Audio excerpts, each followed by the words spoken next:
permission to speak. Shadows hide you. I am listening. Our paths converge. So good to see you. Hail to you. Never lose hope. Here for a chat. I hear you. It has only begun. Fight on, friend.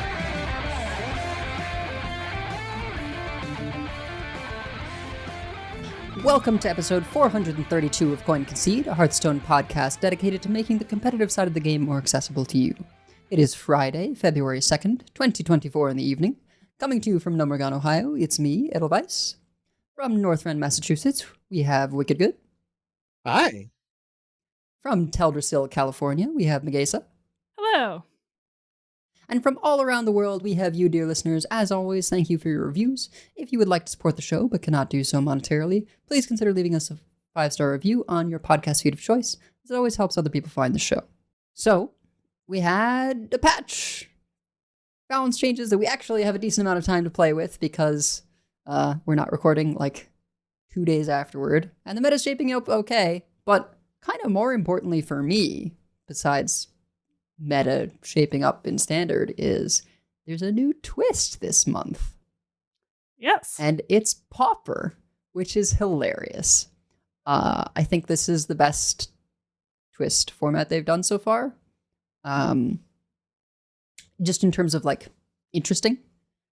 You know, like the initial one was just like standard plus, and then the other one was this weird kind of extended format or middling format. So this one finally feels like a proper twist, and it's been interesting. There's Fungalmancer and Bone Mare, so like that's a thing again. Turns out those were good cards when you could play more than commons. Sure were. When you can only play commons, they're really good cards. So there's kind of like a few approaches, right? There's we play for tempo with, you know, stuff that makes more stuff get on board, and then Fungalmancer and or Bone Mare, right? Try and close out the game that way. You know, and of course Rogue has Shadow Step. Something that's very popular at present is people do lots of dragons things, because, you know, you've got Netherspite Historian and Big Ol' Whelp, the 5-mana 5/5 draw card. And Which the art on that is just worth playing by itself. Oh, yeah. Twin Tyrant is like quite good, right? Because it's an 8-drop that deals 4 to 2 minions. It's kind of like, I forgot about that card. Yeah, like the game is somewhere between Arena and Constructed, right? Because it's like all these things that you think of as like really good cards in Arena or value cards in Arena, and then like you have some control, right? Some of the Caverns of Time stuff that got upgrades like really stand out, like the BlackRock 5/4 that deals 5 now as a battle cry if you have a dragon in your hand. So it's cool format. I don't know if it's slow or fast yet. Like because I think oddly enough people figured out the slow stuff first. I think because value is clear. So there's like a warrior that just plays, you know, the Discover a Taunt stuff. You play a pirate that gives you a War Axe. You play Dragon's Roar that just gives you 2 random dragons, because that kind of thing is good. So it's kind of like a dragon control warrior, although Warpath is like the only clear. So there's a lot of back and forth on the board. There's a lot of just like generating junk. Well, all the tri-class discovers, those are all commons, right? Like Lotus Agents? No, they're not. Like Lotus Agents they're are rare. rares? Yeah. Oh, those are all rares then. Okay. I thought those were all commons. Okay. Yeah. So, still kind of figuring it out. I only got to play a couple hours today. And, you know, it always takes me a while to work on building decks. I really like my mage, because So the deal is when you discover, you can't discover things that aren't commons either. You can only get other rarities through random. And it I think I know where this might be going. Oh, no. I'm not trying to take advantage of that. It just means that the Discover I figured you were just looking for Firelands Portal over and over again. Oh, 100%. Yes. Okay. Yeah, that is where it's going. Firelands Portal, really good card. They buffed it. 7 mana, deal 6, summon a 6-drop. Really, really good. That's quite strong. I think the only problem I have is when you've got a bunch of stuff that is 5 or more, you struggle to like play more than one card a turn, and sometimes you need to do that. So I think I did actually have to put Fire Sale in the deck because every once in a while you need an AoE. Potentially to even use in combination with the spell damage +2 Discover a Dragon as like a 5 damage AoE because there's no Flame Strike. You don't have. I think there's no core cards, right? So Right. No, core's in, not Legacy. Oh, okay. Well, whatever. There's no Flame Strike, so I can't like climb back in. If I needed to. And yeah, AoE options being limited then also made me think, well, Druid still has all its like board buffs. You've got Mark of the Lotus. You've got the choose one that you can buff your board +1/+1. There's the Power of the Wild, yeah. There's the twin spell that buffs everything +1/+1. So oh god, I forgot about that. That's terrifying. Yeah. So aggro druid is pretty interesting. Is Soul of the Forest common, or is that? No, that's a rare. Oh, okay. But Rat Sensei is in Caverns, and that's like really great to just like play on curve and have a refill of bunch of 1/1 beasts. So draw. You could just make up cards that are in Caverns, and I would just believe you because there's a whole bunch of stuff in there that I don't even remember, and I'll just believe you that it exists. Yeah, I was like, Rat Sensei. I was starting to guess what it might do when you said, I'm like, okay, that makes sense from the name. Do you remember Crypt Lord? Well, that's the one that got like that grew every time you gained armor or something, or every time you play a minion. Oh, every time you play a minion, yeah. 3 mana 1/6. I remember wanting to butt stop people with Void Ripper with that. Yeah, so I might have to try that. I don't think Void Ripper is a common. Well, and I don't think Crazed Alchemist is either. Kooky Alchemist is a common. That's the 4-drop one. Okay. Probably not worth it, but it would be hilarious. So that could be worth it just for that. Yeah. Just for doing once to someone. But anyway, so yeah, I've been enjoying Twist. I finally got around to playing a little bit of BGs, and that was fine. I did it for the quests. But anyway, yeah, that's basically what I've been up to. How about each of you? Well, I've been playing a lot of Sludge Warlock as well. I also did a coaching in it, and I have some more coachings coming up this weekend. We'll see what people want to play. I want you guys to see if you can guess the only deck that we lost to in my Sludge Warlock coaching. I know, I am quite positive you haven't played it Wicked, and I know you have played it Edel, at least like a couple of games. But it's a weird. Oh, really? It was only because of that. Reno Blackrock and Roll Warrior. No. Rainbow DK. No, we actually saw. I don't think I saw them in the coaching. I saw them when I was playing after, and I got really frustrated. But Overheal Priest? No. Yeah, I don't know. It was an evolved shaman that we briefly tried to make work after. Oh, that's right. Yeah. After the show, like a couple of weeks ago, I think. And since we were like, how would you possibly make this reward work? They actually did not play the Murloc, which was very disappointing to us because we were like, if we're going to lose, we at least need to see the animation that goes with this thing. Did they just like evolve a big board and then shroomscavate you? Yeah, they just shroomscavated us. There was a lot of like 1/1s that summon something else, and then as a Sludge Lock, 1/1s are annoying. We used our Crescendo too early, I think. And just generally underestimated that there would be a lot of random stuff on the board. So if you run into that, keep in mind that Evolved Shaman, their whole point their whole reason is just to put a lot of random stuff on the board. They had this whole Murloc package with Gorlock Ravager. They were also running Clownfish, which we had decided not to run, but they were running it. Yeah, it's a weird thing to try and build. I don't know. Yeah, I mean, I guess the Shaman Hero Power is the actual anti-Sludge Warlock tech. Yeah, the Shaman Hero Power by itself was a bit annoying. I will say. And digging straight down actually has a great target in the 6/8 or the 7/7. So even though that card is like, why? Why did they make it like this for a proactive deck? I feel like it should, be a 3-mana deal 3 excavate or something. Like, so at least you can go face. But no. Yeah. 4-mana deal 8. It's they have that. It's in Death Knight. They've already made that card. Or something. But yeah, so that we did lose to that, but otherwise we did pretty well. I had been playing mostly, we'll talk more about Sludge Warlock, so I won't get too much into the details. I had been playing mostly the sort of burn variant with Imprisoned Horror, but I was losing enough mirrors to the Forge of Wills version that I finally switched over.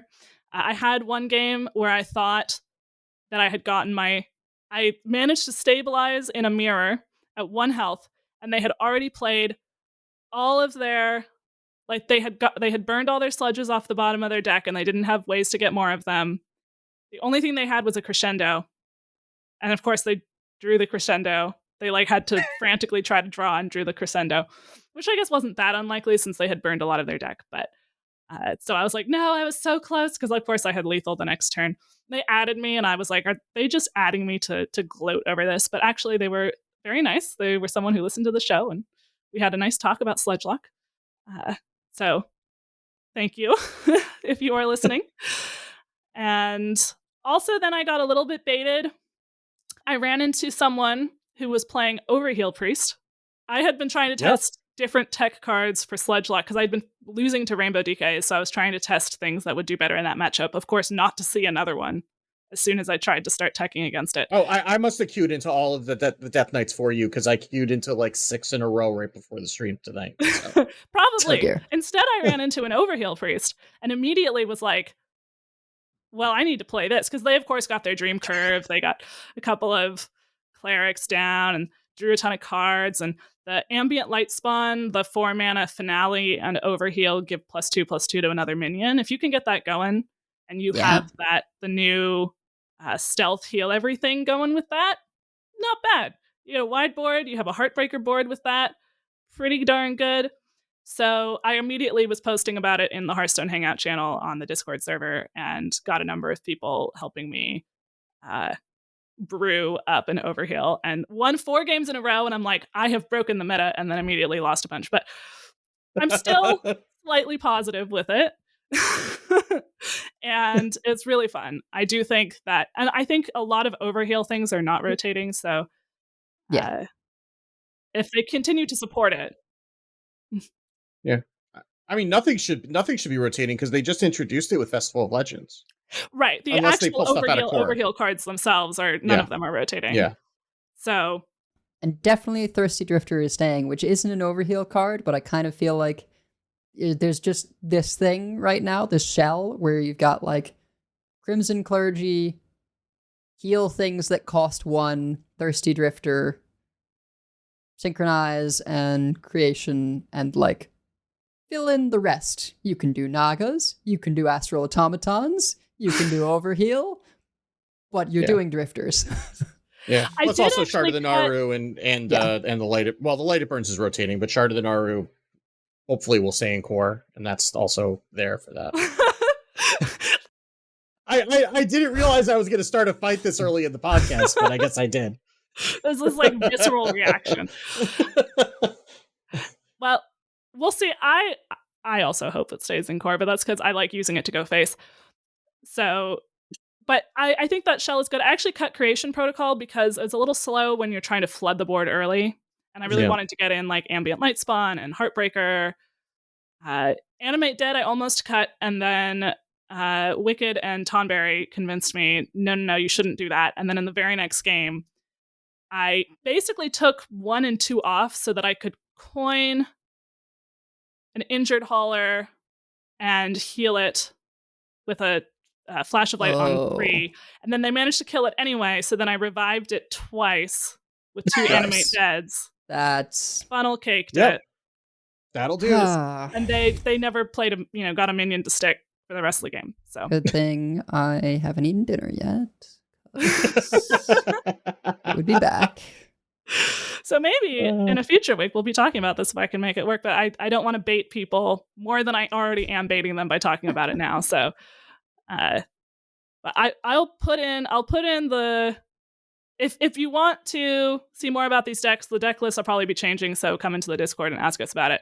I think someone made a deck forum on it as well. So yes, it was fun. Well, how about you, Wicked?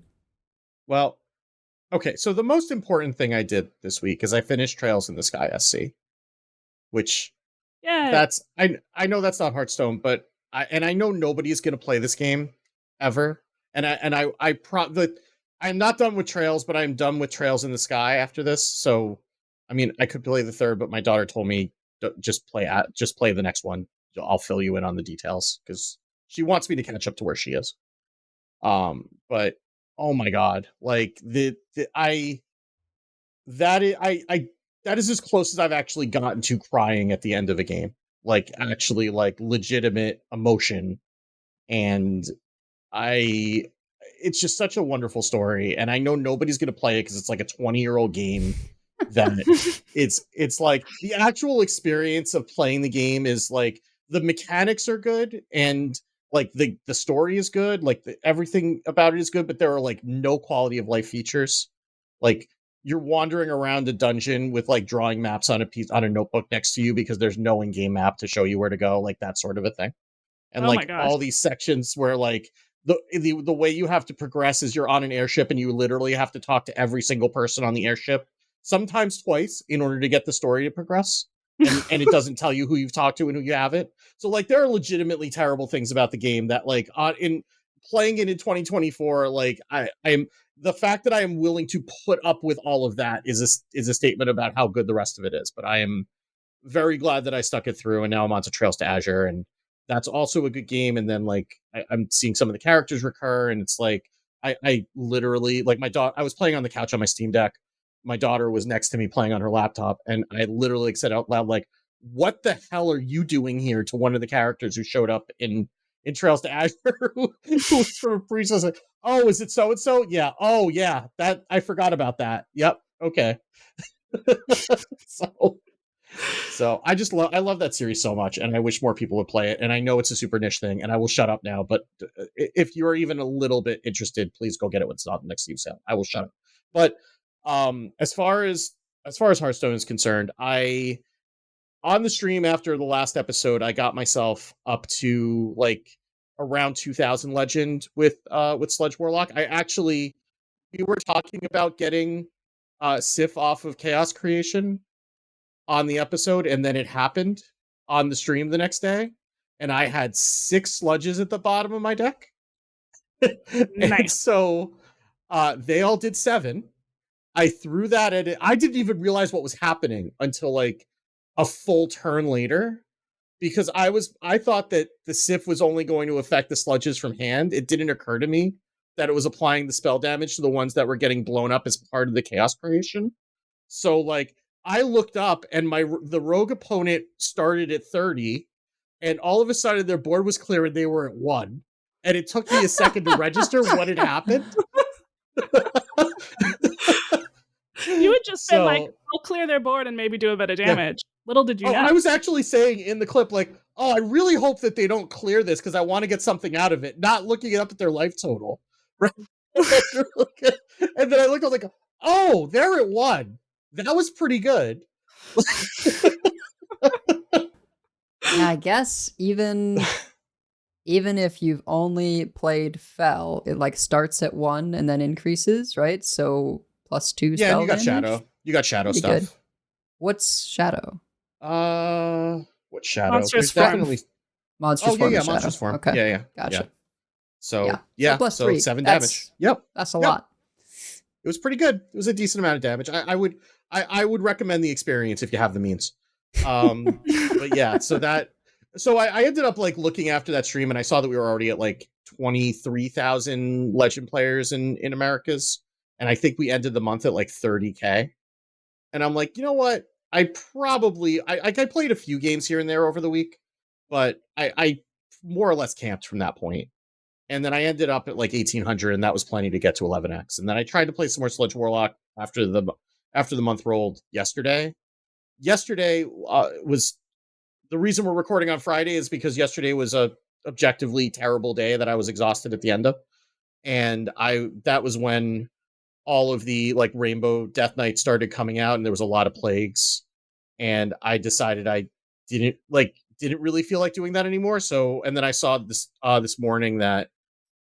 No, it was yesterday afternoon, I guess, that Baby Bear had posted like, "Oh yeah, day 1 legend with Dragon Druid. Just do that." And you know what Sludge Warlock does not like is Dragon Druid. Really doesn't like it. It's turns out putting 7 3/4s on the board is not good for Barrels of Sludge. Especially So, if they're larger than 3/4s. Right. Yes. It starts getting really hard to get your crescendo high enough at a certain point. yeah. So I am 17-6 with Dragon Druid right now. Oh man.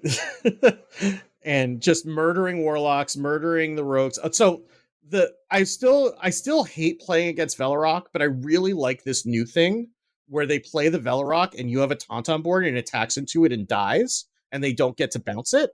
That's my favorite. I like that a lot. I just don't like them playing it in the first place. But if they're going to, I do appreciate it dying immediately. I like that a lot better. So that from that perspective, but I also just really like hearing Velorock's death animation because that means I don't have to deal with it anymore.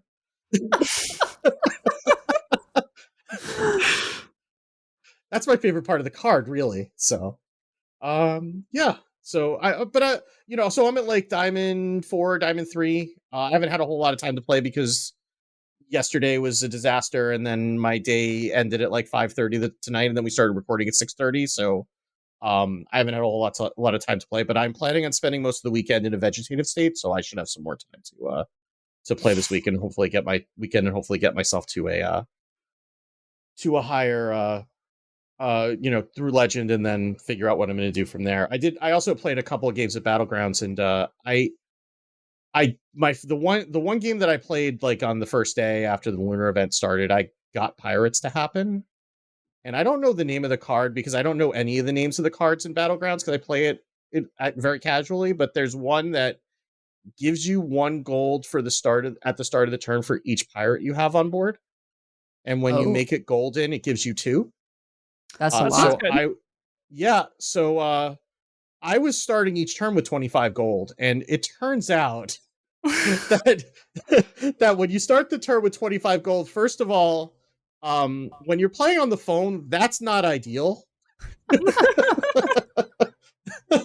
But also you have a bit of an advantage. Like, I played enough TFT to know that an econ is important, and starting with 2.5 times the gold as everybody else in the lobby is that's something you can work with. So it got to the point where I just had like so much stuff in my hand and I couldn't get rid of any of it because I didn't have time to put it on the board and sell it, because it took me like that long just to roll through all my gold and pick up the pirates that I needed to pick up. Unless I tripled something, it was bananas. So yeah, well, it wasn't bananas because it wasn't Mukla, but And that sounds like something I do not have enough Battleground skill to take proper advantage of, because I just like I don't have enough chunked knowledge about it for my APM to be fast enough to do that. Well, neither do I, right? Like that's why it took me so long, because I had to like hover over with my finger on each one of the minions to see if any of them were pirates that I needed to grab. So I don't know what anything is either, which is why it took me a full like 120 seconds to roll through 25 gold. So like even just like coloring the border to tell me what the tribe is, not the tribe, the minion type would help a lot, because like I just don't know what anything like it doesn't even matter if it's good for what I'm trying to do. I'd probably just grab it because it was a pirate. But anyhow, but we talked about the nerfs, and we should probably talk about the nerfs because it's been a half an hour, and we've got a big balance patch to talk about, so we should probably talk about that. Gadgets and Gazette always gets the scoop. Yeah, so we had patch 28.4.1 that came on Monday, not Tuesday. So we got that announcement on Monday at noon and the patch at 1. And they've been, a lot of the times lately, they've been, giving the content creators a heads up, not necessarily about what the contents of the exact patch are going to be, but, there's some time to give feedback. Sometimes this was not one of those patches, so it took everybody a little bit by surprise. And I think that some of the reactions to this on Twitter were extreme from some of the content creators, but I think that we've kind of settled down into a meta. It's certainly better than it was. It's different. So, but yeah, there's a fair amount going on, and we could start with the rogue changes that we already kind of touched on. So Velorok's transformed form is gone down from a 3/6 to a 3/3. And Shatter Shambler is no longer discounts the next Death Rattle minion you play. So it goes from your next Death Rattle minion costs 1 less but immediately dies when played to just the next Death Rattle minion you play immediately dies. Which means that if you're going Shatter Shambler into a Cobalt Illusionist, you're waiting until turn 4 to play that instead of being able to play up to 3, or coin it on turn 2 because you're always on coin as the rogue, and that's always the way that it goes when I play against them. And the dev comment is Excavate Rogue is an example of a pre-mini set deck that we wanted to tone down a little bit to make room for new strategies. We're happy that a recent buff to Velorok has facilitated this deck that people clearly love playing, and we don't want to undo that, but it's just a bit too powerful and popular. These changes to Velorok and Shatter Shambler reduce the early game blowout potential of Excavate Rogue to keep what's fun about playing the deck, but give opponents a bit more of an opportunity to respond. Yeah. I think really, really good changes on the rogue stuff there. Because, as you say, it was just too quick when they got like the turn 2 or 3, 4/4, and Excavate 3 times. Yeah. And then Velorok, the fact that sometimes, like with prep stuff, they could have Velorok on 3, and you're just like, this is huge. It's a 3/6 that they can discover cheap stuff to like keep it alive or kill my stuff or whatever. The craziest was always like, swing with Velorok on 3, discover Power Chord Synchronize. Oh god. Oh, I don't think I ever had that happen to me, but I'm surprised it didn't. So you finale it, you've got a 4/8 Velorok with a 4/8 one in your hand. Yeah, and then you prep breakdance it. Yeah. Yeah, I mean, I think that was the big problem with it, is that it could value trade and live through almost anything. And so you could use that as a board control tool and especially because you're able to bounce it. And now it is like an actual choice whether you're trading or going face, and then if you're leaving the minions up, then they can trade that off if you actually don't have the way to bounce it, right? Or if you're running it into a minion and it dies, then it's just not there anymore. So like if there is, like, I was kind of joking about the taunt, but not really. Like if you put up a 3 attack taunt, that's a legitimate problem now, where there was no minion you were going to be playing that early, or even sometimes late. Like 6 attack taunts are not easy to come by in general unless you're Warlock. And so making it an actual choice to, do I play this or not, and just attack in to get the 1 card, or do I have to hold it?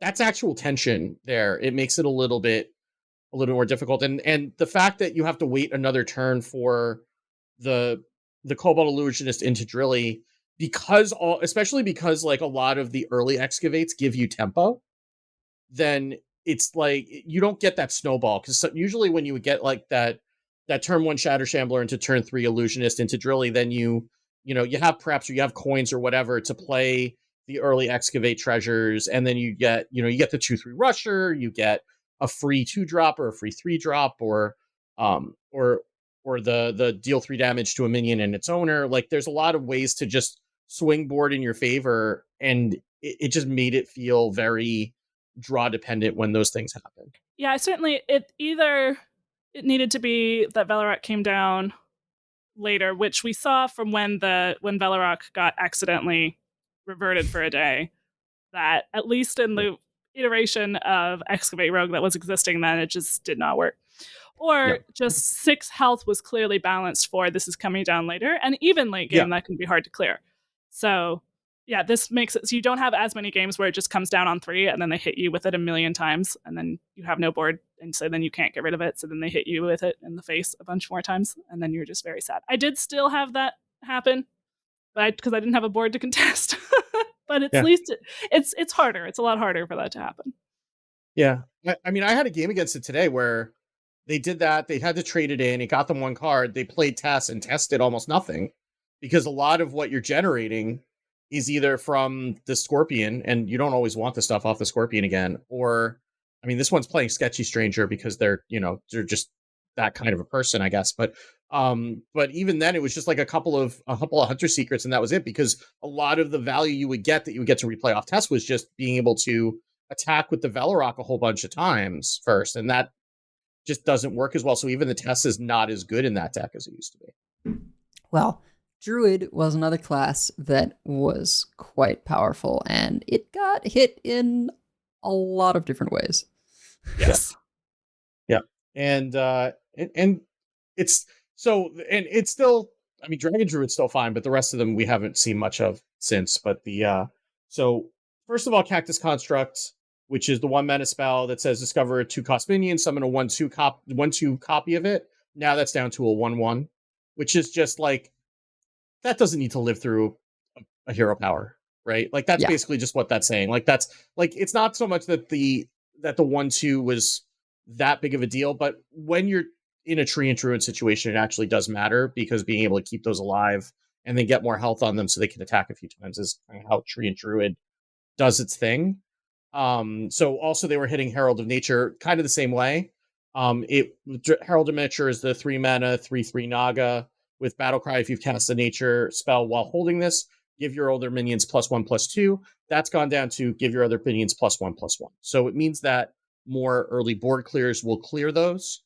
And they're not going to have as much health to be able to survive that, or value trades or whatever after they do that, which is a lot of just being able to attack with those minions more than once after they've been buffed is a lot of the way that Tree and Druid, is able to get over the line. And then they nerfed a couple of priest cards that also happen to be played by Druid. So which is mainly for like the fatigue, or draw through your deck rogues, not rogues, druids. The other thing that you're not a fan of. Yeah. So Pendant of Earth used to say discover was a 3 mana nature spell. Used to say discover a minion from your deck, gain armor equal to its cost, and that would almost always gain 20 because you would discover a Naga Giant. So now it says discover a minion from your deck, restore health to your hero equal to its cost. So this was something you would very regularly play on turn 3, or on 3 mana. This is Druid. And then just gain 20, and that would be a lot of sustain. I had a coaching last weekend where we were playing Sludge Warlock, and we lost to Druid because we got them down to 2 after having done 60 some odd damage to them. Yeah, because we couldn't get that last 2 damage done. So I forget if it was like a Trollden video or Clark, but one of those where someone played played Pendant of Earth. They got the Naga. I think they did Solar, and they got Naga Giant both times. Then they Finlead and played. I did eat dinner before this, by the way. Then they played. I think it was like next turn they Finlead. They played Planet Evidence. They got a Solar, and God. they did it again. So in 2 turns, they got 80 armor. Yeah, from just Pendant discover Naga Giant. Yeah. So that's not okay, right? Like to just be able to say, oh, I get to ignore so much of your stuff because I just gain 1,000,000 armor. So it's, some people are saying the card's dead now. It is definitely a different card. It may still see some play just because I think people, since it didn't matter as much before, are a little bit undervaluing that discover a minion from your deck is quite powerful, right? If you are doing the limited minion pool, you want to hit specific stuff, like that could still be relevant. I mean, we've seen, like Thrive in the Shadows, the opposite, spell for priest that costs 2. That's a big difference. But we've also seen a lot of just like draw minion tutors, even when relatively expensive, be powerful. So discover a minion. Yeah. But I do know, especially for priest players, this was like unusual because it gives you armor. That's something that priest doesn't normally get to do, and now continues to not get to do, which can make it hard against burn decks. Yeah, this actually would have been amazing. We couldn't really play Control Priest before that because people were legitimately playing Plague Death Knight to counter a lot of these things. But the thing with the reason that this is bad in Priest now is that Priest doesn't want to draw the minions. It wants them in the deck so it can Creation Protocol and copy them from Elise and stuff like that. So you don't actually want to draw the minions out of your deck. I guess maybe you want to draw the Battle Cries. If you're Elise. You want to specifically draw the Elise, I guess. Yeah, but even not, right? Like, even if you're playing like Astral Automaton, you want to make copies of those. You don't want to draw the originals out, right? Well, sure, not with Astral Automaton, but I think there's still instances where you're just like...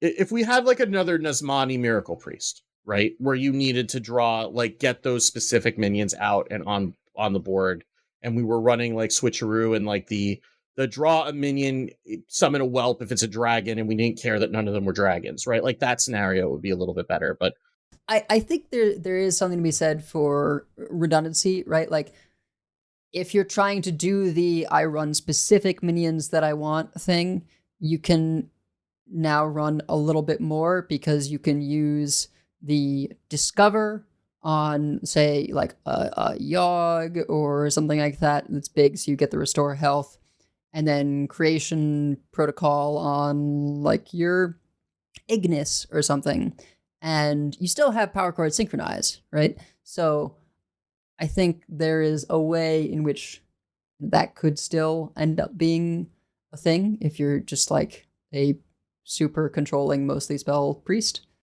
I'm not saying it's dead.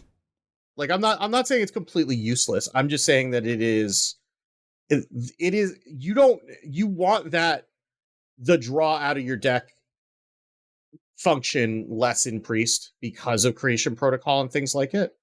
And also, you really, really, really, really wanted the armor in priest. And that, because like another heal, right, it's not what priest needs. Like, being a dual class card specifically, right? Like, the thing you are getting access to from the other class is armor. The way that like Doomkin is giving you ramp in Warlock where you wouldn't otherwise have it, right? And not having the access, losing the access to armor, it makes it a lot less useful, particularly being a dual class card. I do wonder if this is kind of Pendant paying for the crimes of the Naga Giant, right? Like, we're gonna lose Naga Giant at the next rotation, and I don't think Pendant is gonna get reverted. And I think it may have been a good card, but not completely maddening if it was just giving, 10 for ANR, 9 for Yogg, that kind of thing. Stuff where you're like, okay, I saw the cost, I know what card they got, and like, yeah, that's a lot of life, but like when it caps at 10 is very different than when they're they have 20. that, right? Like, they have the draw to gain 10 armor card now anyway. And that's, I mean, you solar that sometimes, but that's a 2-card combo. This was just 1 card. But with the Naga Giant, that was also hard because it was also giving them immediate tempo and that they would like play it right away or very soon, not necessarily on 3. But whereas normally you would have the tension of, if I draw a higher cost thing, I'm going to have to wait longer to play it. And so I get more armor now to offset the fact that I'm not getting my tempo for a while.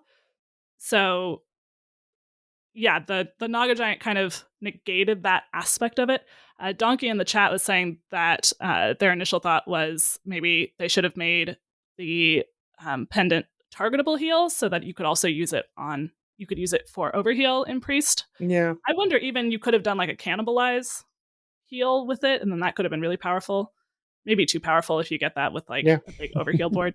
Yeah, or you could have changed it to health of the minion rather than health or attack of the minion rather than cost. Right? Because like how many minions are getting that bigger than 10 on one of those numbers? You could have done that too, right? But and this is always the problem with like some of these self-discounting cards is that it's supposed to be a when you're doing these things based on cost, it's supposed to be a tempo hit, and it just never is because of the cards that you're hitting with it. But I mean, also they could have just like banned Naga Giant for a month, right? If they were going to revert Pendant, they could have just done that because Naga Giant's rotating and it's not used outside of that deck anyway. But yeah, I understand why they wouldn't, but it's I'm over it. Well, I'm obviously not over it because I'm still complaining, but like I understand why they did it, and I think they had to do something, and this is probably the right thing to do, but it is frustrating as a priest enthusiast that two of the most exciting cards out of that set were nerfed because Druid was abusing them. Right? Well, I'm not upset about this next one, even as a priest. And with Shattered Reflections, it was probably fair, and Priest probably would have abused it too. So I'm less upset about that. So Shattered Reflections is a 5-mana spell that used to say choose a minion, add a copy to your hand, deck, and battlefield. It no longer adds a copy to your hand, only to your deck and battlefield. So that's probably fair. That was kind of broken, and it probably didn't need to add it to your hand, especially because it doesn't say friendly minion. So you could just add an opponent's minion to your hand too, and then immediately play it. And yeah, fair enough. That's okay. I'm not upset about that. That was dumb. Let's not do that again. Adding your opponent's brand to your hand. Yeah. Oh god. Yeah. Exactly. Yeah. Yeah, that happened enough on day one of the mini set, I think. Yeah. Yeah. That fair. And also, Due Process, which is the spell that says for the rest of the game, players draw an extra card at the start of their turn, went from 2 mana to 4 mana. Good. Get out. Like that's especially, I mean, and I think it's the biggest thing is that it's a lot harder to solar eclipse with it. Yeah. Because that's, or play early, against, I mean, it's still not, or even at 2, it wasn't great into aggro stuff, but sometimes you just needed the cards, and being able to play it early or as you say, with solar, in the hopes that like you could get your defensive stuff and ramp, quickly to be able to combat even something aggressive. Yeah, going having to do 6 mana and your entire turn for a solar Due Process now, I think pretty thoroughly kills it, and rest in pieces. I'm sorry, Meaty and other players who were enjoying this deck. It was miserable to play against. And Due Process was a dumb card when they printed it in the Nathria mini set, and it has never been used for good, only for evil, for the most part since it was printed. Yep. Yeah. So and the dev comment for all of these. There were a few powerful Druid archetypes we wanted to address in this patch. Cactus Construct is a powerful card across Druid decks that had room to be a bit weaker. Herald of Nature Change makes early Treant Druid boards a little easier to react to. Pendant of Earth was adjusted so it can still be a strong defensive tool later in the game, but isn't as strong as an early proactive stall tool. Shattered Reflections was causing too many reflections, leading to repetitive gameplay, so we took one reflection away. Finally, we could do Process because the game is less fun when decks like Mill Druid are extremely competitive and meta warping. We still want cards like that to exist for players who like that type of gameplay, but we don't want them to be the prevailing ladder strategy, which, yes, absolutely. No notes. 100%. Like, do not want that. Especially because those games are just like, and I'm saying this as a person who enjoys Control Priest, those games were boring as hell and very long. Yeah. So we also had some changes. Drawn, sorry. they've always drawn every single thing that they have, so there's no like maybe they won't draw. They've always immediately will drawn draw it. every single thing. Yeah. You do sometimes burn something, but yeah. So we also had a couple of changes to Paladin. Boogie Down was 3 mana, summon 2 1-cost minions from your deck. Finale, give them taunt. Now it is 4 mana, summon 2 1-cost minions from your deck. Finale, summon another. So Squelch has started calling this Call to Arm, as opposed to Call to Arms, which was the old card that did something similar to this. It is it's probably weaker, but it doesn't super feel like it a lot of the time. Especially because a lot of those minions had taunt. Yeah. Like, I think it is still significant. It is a different card. It may not be weaker, but I do think it weakens the curve because now 3 is awkward. Like 3 is maybe muster, which is mediocre these days. It's playing like a 2-drop and a 1-drop, or a few like it's just kind of strange. It's playing Deputization Aura a lot of the time. Let's be honest. That's what I've been seeing. That's not it's great. Not good. It's not good that early. Well, depends on if you played like Mining Casualties on 2. It's not bad. Like, it's still the best card in the deck, but I guess that the deck is also a little worse, just because the 3 is weird now. I guess you've got like, if you have stuck things already, then you can fill it with the +3/+3 and Divine Shield buff. Right? Oh, so the one that hits you in the face? Yeah. Seal of Blood. Yeah. But 4 is just so saturated in Paladin. You've got now Boogie Down, you've got the Crusader Aura, you've got... so that's been getting cut anyway. Nobody's been playing that lately. I know, but it's just like there's all these cards that you potentially want to use on 4, right? Yeah. There's the Kaleidosaur. Yeah, there's Kaleidosaur, there's the one that summons Silver Hands, and if it's infused, they have +2 attack and Divine Shield. There's... Oh, gosh. I'm blanking, but there's another one. There used to be Keeper Strength, and now there isn't. Yeah. There's the 4 mana 4/3 Beast with Divine Shield where you draw a card. Oh, Jitterbug, yeah. Right. So, like, you really have to,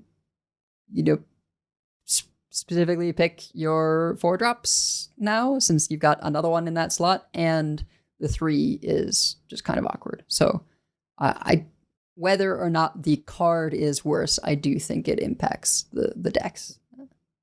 Well, that being said, I just went and looked at HS Replay, and top 1,000 last day, Aggro Paladin is the only deck in Tier 1 with a 60% win rate. So wait, in top 1,000? Yes. Yeah. Really? That's where we both immediately go. Yeah. Yep. That and seems it's the third. If you go into all of Legend, it's number 3 below Highlander Shaman. Last one. Rainbow That's Death interesting Knight. because last 3 days, Highlander Shaman. it's not what? on there at all. Yeah. And then last one day, suddenly, did someone just have a really good run with it? I don't know. Yeah. Because I think it's also, this is saying, there's not that many people in Legend at the moment. Or, Yeah. I mean, it's the second. People who are top 1,000 players will get there really fast. It's obviously low sample size, but yeah, it's... Yeah, I would assume it's kind of skewed by the fact that maybe people who are playing it hit Legend first because it's an aggressive deck, right? And they got a lot of games in. We'll have to see how it shakes out, but I would be surprised to see people continue playing a Paladin deck in top 1,000. Well, that Donkey is also saying in chat that Boogie Down is the best card. Is still the best card in the deck. So yeah, I mentioned that. I believe, yeah. Yeah.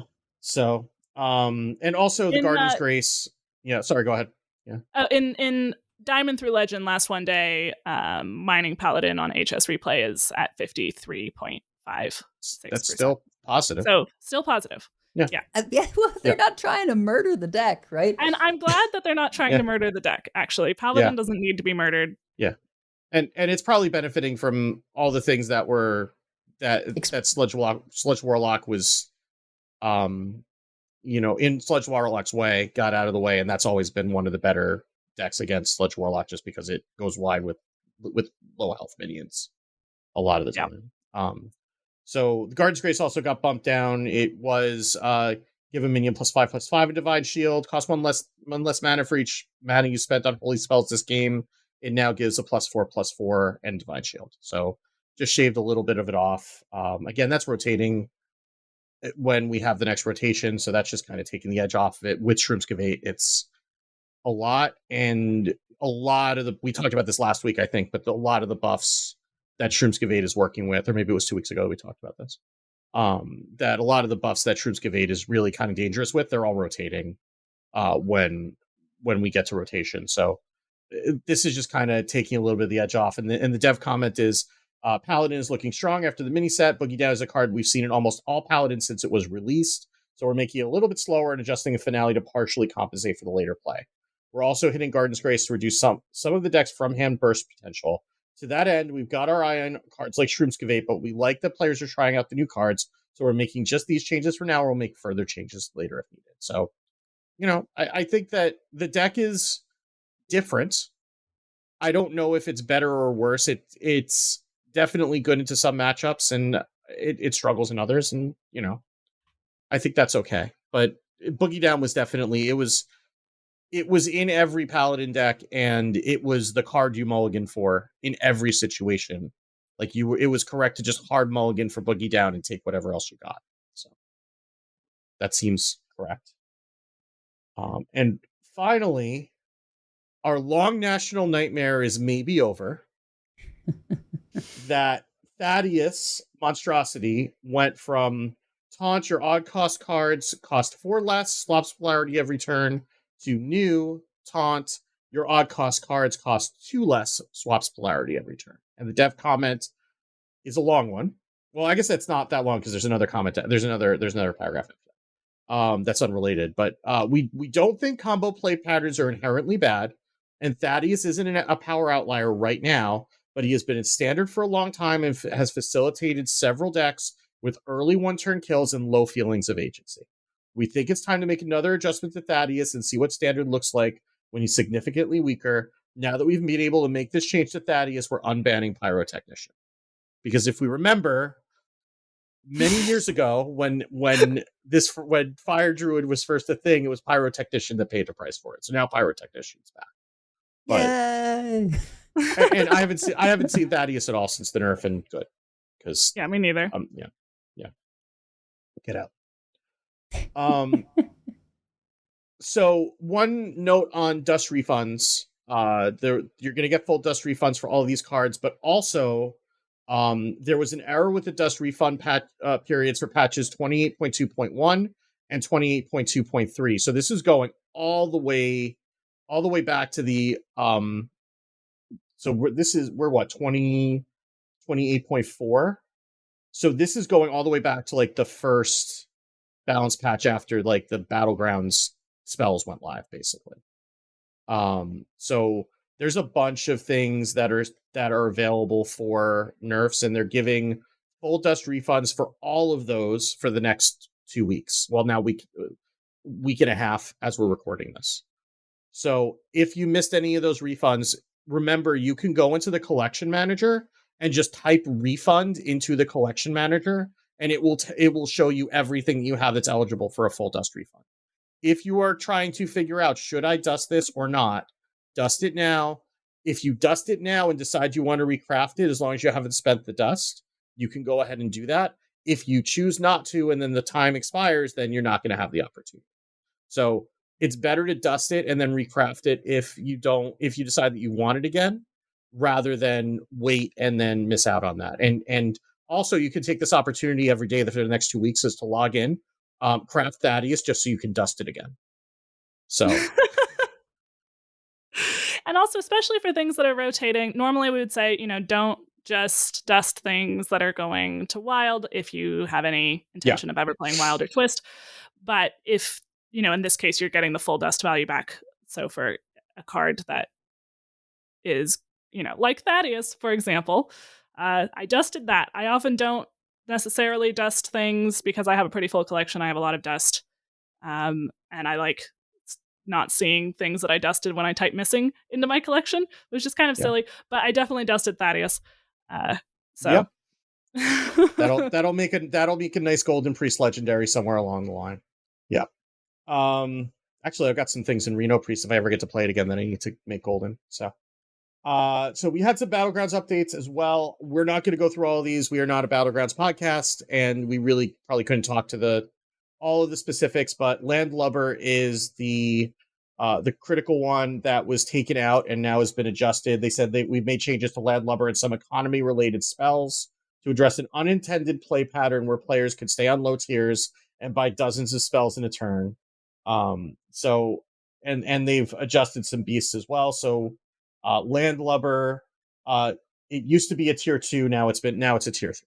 And they've adjusted the stats up a little bit to compensate. Just so because the pool is so small and it's so early, right, that you'd be able to do that. So now there will be a wider pool when you play Landlubber, so it's not going to be as in. We also had some fairly significant changes to Arena. So they've changed the offering rates on a number of things. Forge of Wills and Transfer Student have been removed from the draft pool. Forge of Wills is pretty obvious, like making another gigantic minion several times is a big deal. And Transfer Student just gave you Discover access to a lot of wacky stuff. Because all that it does now is it discovers a card from the expansion that the board's from.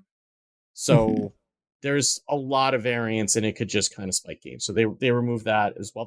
I think there might have been some bugs with it too. I can't remember exactly, but certainly I've never been unhappy playing a Transfer Student in those couple of arena runs that I did. So Butch, Amalgamate, Mage Armor, and Krusty the Crustacean have been removed from the treasure pool. So I think this is an attempt to just kind of get the power level of the treasure pool a little bit more consistent. They're removing like the really high end of the really high rolls and the real low rolls, like Krusty the Crustacean, which is it destroys a minion and adds the stats to Krusty. It's like 3 mana, something like that. 5. Is it 5? But yeah, it's a big deal to just get a hard removal and get a gigantic minion at the end of it. That's a big high roll. Mage Armor is like just gain 10 armor, like whatever. Amalgamate destroys all of your minions and then summons a minion with their stats, which is really good in duels if you have a Death Rattle deck. And in Arena, having one big minion that you can just run into a taunt is not always as good. I mean, so I'm sure there are some decks where it could work, but it's a lot fewer. And Butch I think it had Beast Synergy that was hard to get. So all of those are going to be less often. Or those are just gone, which is going to make the rest of the treasures that are in the pool a little bit more even. The mini set cards were not being offered as often as they were supposed to be, so they've increased the offering rate of those. There were people saying that some of the arena streamers saying that they just weren't seeing the mini set cards as much as they were supposed to, so they fixed that. They reduced the appearance rate of Sludge on Wheels. I would expect that is also something of an outlier. Yep. And the appearance rate of Cobalt Miner and Burrow Buster, which are the 2 neutral excavates, has been decreased in Rogue and Warlock, probably to make to make the Scorpion a little bit less bizarre, like bananas when it hits. So be aware of that. Yeah, I think probably excavates are just good, and so they're like, we're gonna tone down Warlock a little more because the reward is not amazing, I don't think, in Arena for Warlock, right? If you get the tier 4, yeah. But just having more excavates on top of all the really good sludge stuff, I think. Yeah.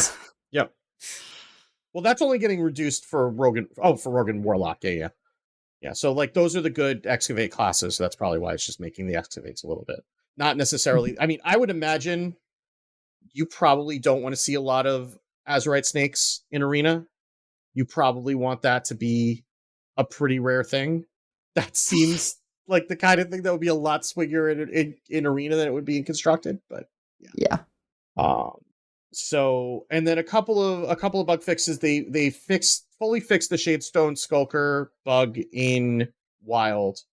So they fixed a bug where Shade Skulker could cause infinite loops. Now when the weapon is quote unquote given back, the Skulker will no longer have it, meaning it will only return a weapon the first time the death rattle is activated on a particular Skulker. So it would just keep that the death rattle was part of the weapon was part of the death rattle before.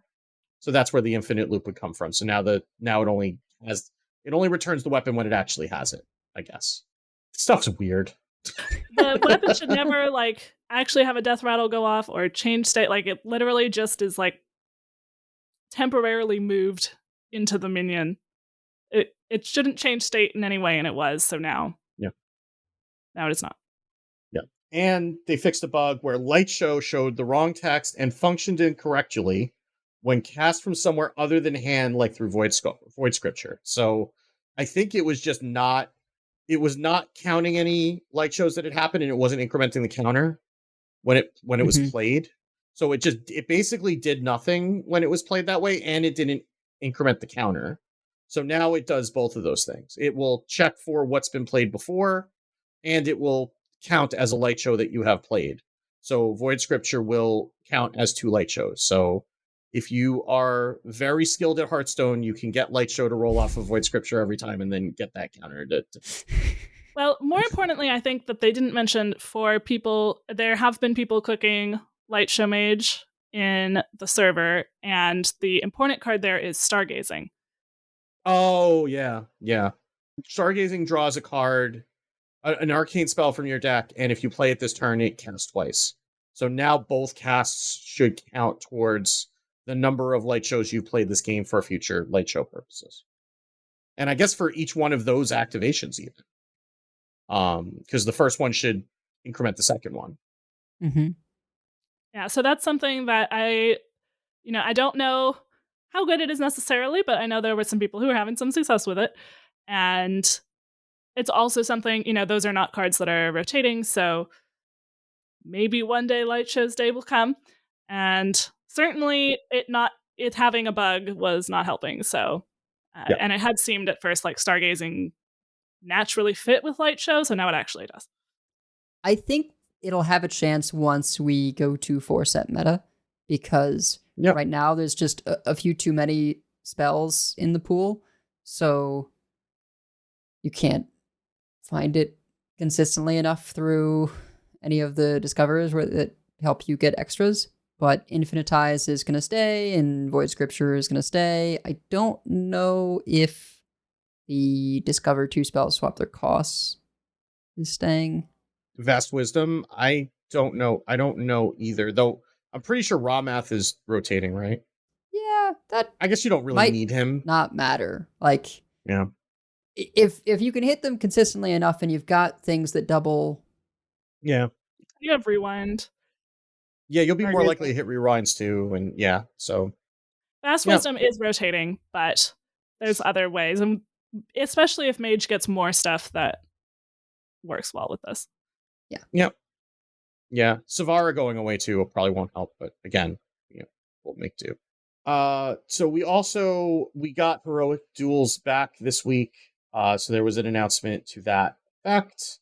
After some repairs, we've reopened Heroic Duels, so they fixed the exploit where they could put whatever they wanted into the deck string and beat people up with super decks. Those who lost to illegal decks will receive 10 tavern tickets in compensation at a later date. So each tavern ticket is good for a free Heroic Duels run, so you will get more than what you lost in those runs back, and hopefully one of those runs will be good enough to get you the rewards that you would have gotten if you were not to have run into Galactus wrecking your day. And you can also do those runs in Arena as well. Yes, you can. So even if, hopefully they will get those out sooner rather than later, because Duels is not long for this world, but you can still use those in Arena. If you wait too long or whatever, you'll still have those. So in wider Blizzard news, we have a new president of Blizzard Entertainment, Johanna Faries, who comes over from the Activision side of the business. She originally came over to Activision from the NFL and then was brought in to run Call of Duty League.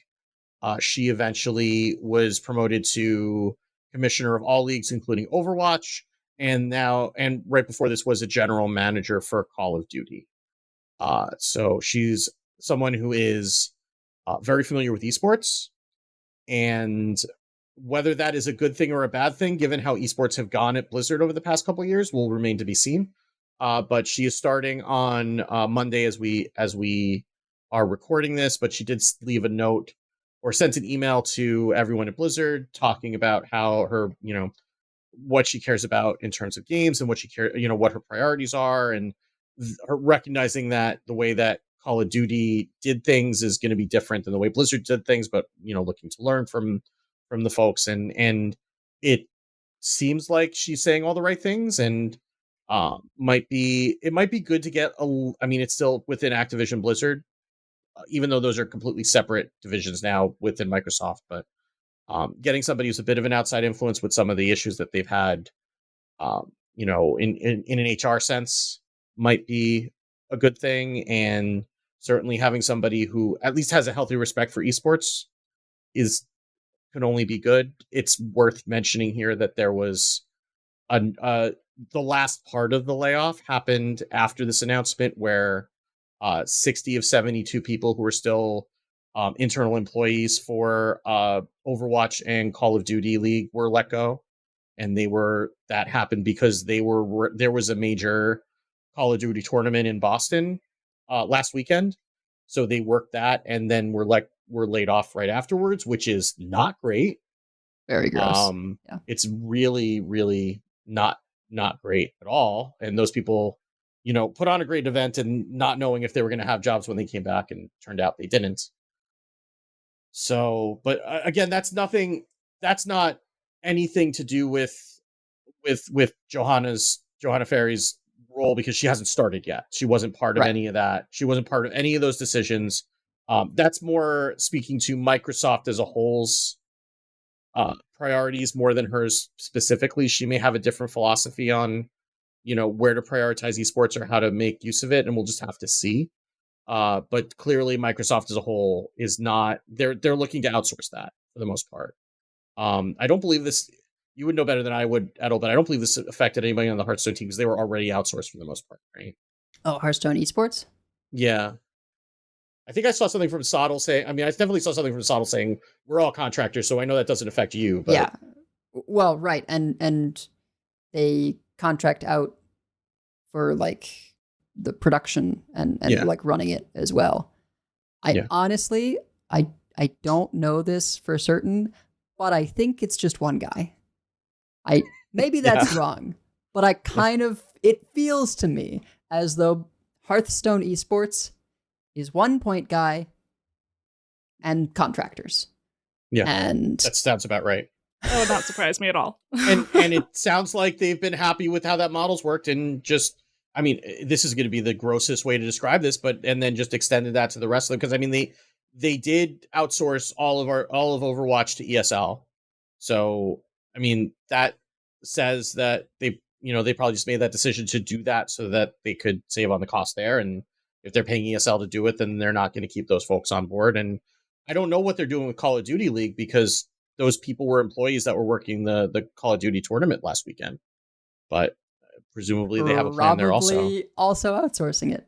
Presumably they just didn't have anything to announce yet. So, so that was a little bit sad, seeing that happening. But I think you could see the writing on the wall. It's just the timing was it's extra. I will say it's extra cruel for the people who are there to think that the layoff is done and then have another wave right afterward because of a timing thing. And I don't know if this is a fiscal year thing that they had to do it this way, but again, not having been laid off, but having survived layoffs, there's that feeling of, gosh, at least we're through it. And then when you start hearing about more in the same division, it's even scarier, right? Because now you don't know if they're done or not, right? Because it takes some time to say, okay, well, at least we're through it. There's an anxiety of not knowing, and then and it's like, okay, well, now the dust is settled, and then there's this other wave, and it's like, why would you do that? Because it's not just affecting those people in that division; it's everybody who was just went through the last layoff is going through that trauma again, and it's just like I lost a lot of respect for Microsoft as an org through the way that they handled this. Like, I think there was a lot of optimism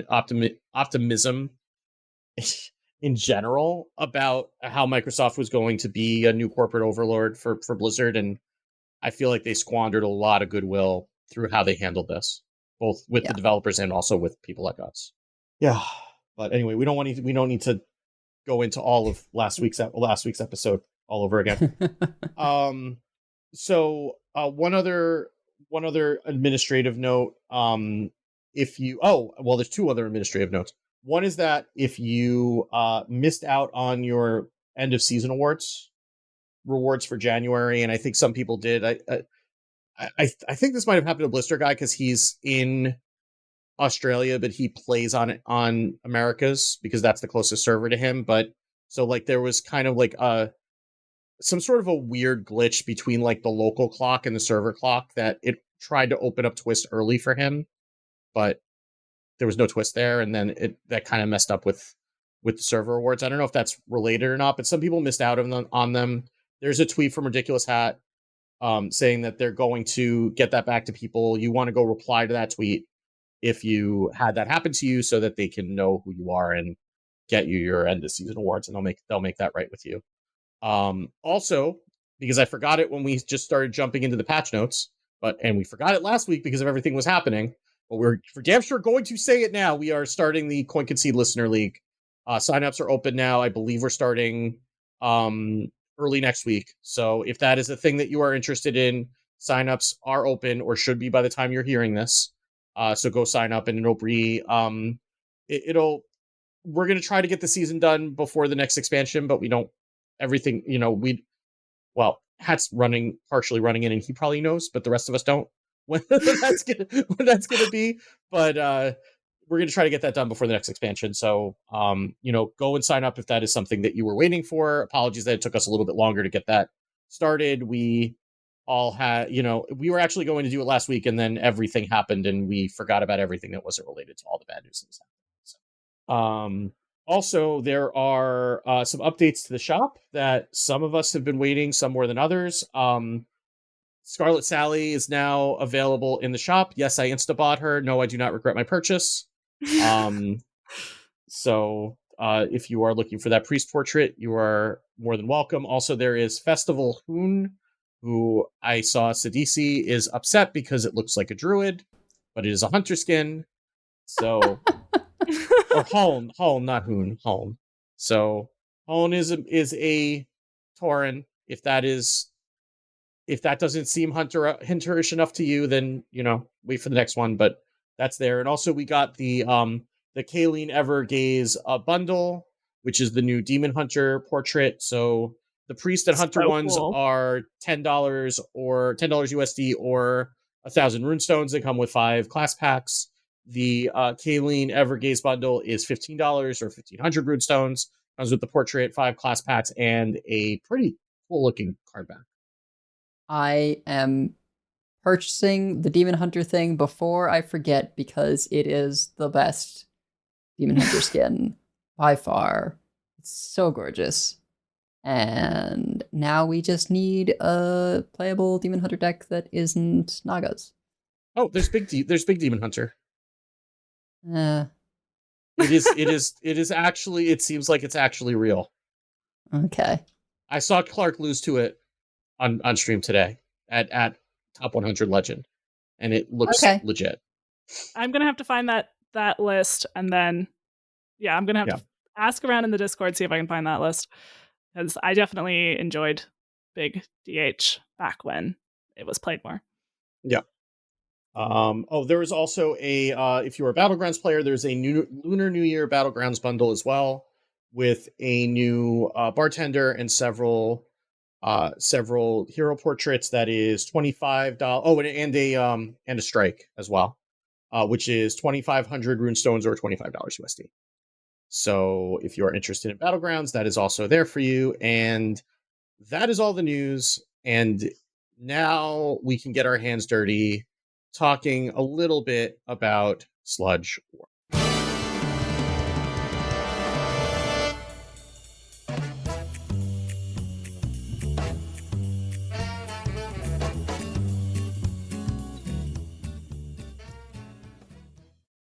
All right, so our Decksplanations is that we're going to be talking about Sludge Warlock. We had talked a little bit about this last week. That had been our plan for what to talk about in Decksplanations, and so we wanted to carry it forward into this week, and I'll try to help keep us moving along despite... So I sometimes write these incredibly long show notes. So if you want basically a written guide to this deck, check out the show notes. And that may have some things that we don't have time to get to here. I had been like, well, maybe I won't write as much this time. I'm just like really busy. I'm not really feeling it. And then my tutoring student right before the show canceled, and I just like went into a fugue state. And there is a lot of information here now. But first of all, I'm sure if you've been playing, you've been seeing this deck. It is the most popular deck at many rank brackets. One thing to, in terms of what is this deck, what is the elevator pitch to this deck, I would say it is a tempo deck with large stat swings that also has burn. And it can have a lot of burn to finish, but it is not a combo deck. This is not Chad Warlock. This is not Naga Demon Hunter, although you can have a lot of burn. And the core cards, you have your Sludge package, Disposal Assistant, Sludge on Wheels, Popgar, Waste Remover, Chaos Creation, which is a huge addition to the deck, of course. You've got your Fatigue package, Baritone Imp, Crescendo, Craze Conductor, and then other things that are in all or most of the list. There's like a full page of decks on this on Donkey's website. But you usually see Miracle Salesman, Trolley Problem, often Trog Gem Tosser, and usually Flame Imp, although I've seen some versions that have cut those. There's kind of two main subtypes and then lots of hybrids. But we can sort of go, in a sense, by what the Vicious Syndicate report from before the miniset had, or not, from before the balance changes after the miniset had defined. There's kind of a Imprisoned Horror build, which has Spellstring Harp, Tour Guide, Elementium Geode, and Imprisoned Horror, of course, and has a lot of self-damage. And I played a lot of this version. You do actually want that harp if you're playing this version, or you kind of will die, but you don't play the harp on one. We'll get to that later. And that one does not run Forge of Wills. Then a lot of other lists, probably more of the lists now, are running Forge of Wills and things to copy with it. Both of them are running Waste Remover. Waste Remover is just really good. But if you're running Forge of Wills, often people are running Gloomstone Guardian. Often people are running Monstrous Form, which is the 1-mana spell that gives +3/+3 until end of turn. If you're running Gloomstone Guardian, you might be running Furnace Fuel to discard with it, Tram Mechanics to give you a sludge to discard with it. Although you don't have to wait until you have the perfect discard to play it. That's not necessarily... That's just so that you are more likely to discard something that's helpful to you rather than discarding your Popgar, which is very sad. So those are really, the Imprisoned Horror build is more kind of like an aggro burn. You get a wide board and then you finish with your Chaos Creations. And you have your 3/3s, you get your free 5/5s in the mid game if you've been planning for it correctly. You have a lot of draw. The Forge of Wills version has these big tempo swings around turn 4, is the hope. Monstrous Form was a really brilliant addition to that version. It's just helpful in a lot of ways. And there are even some versions that run Monstrous Form and not Gloomstone Guardian.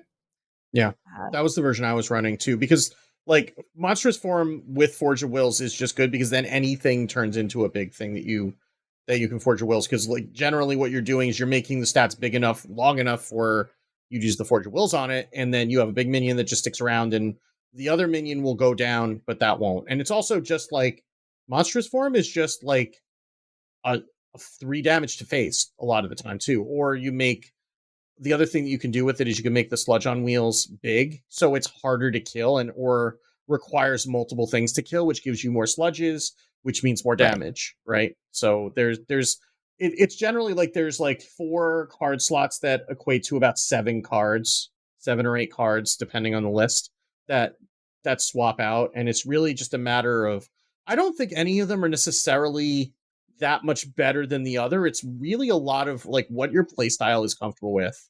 So it's going to be a matter of like trying a bunch of them, trying a few different approaches and seeing what works for you. Like I ended up, when I was playing it, landing on the Monstrous Form Forge of Wills list because like the self-damage one was just like a little bit too straight aggro for my playstyle, and like I could not wrap my head around when I was supposed to discard with the Gloomstone Guardian list, and the Gloomstone Guardian list just felt a little bit too slow to me for what I was facing.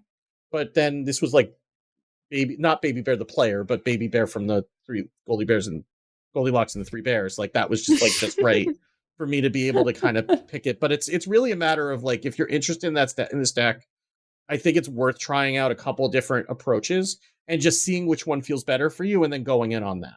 Yeah, this is something, and it depends partly on what you're seeing. I really liked the more aggro self-damage. That felt like an intuitive balance for me personally for my own playstyle, but I did try some others because the mirror can be a little hard if you're playing the self-damage and you don't have access to as much big minions, and Monstrous Form definitely feels good. So I might try your kind of middle.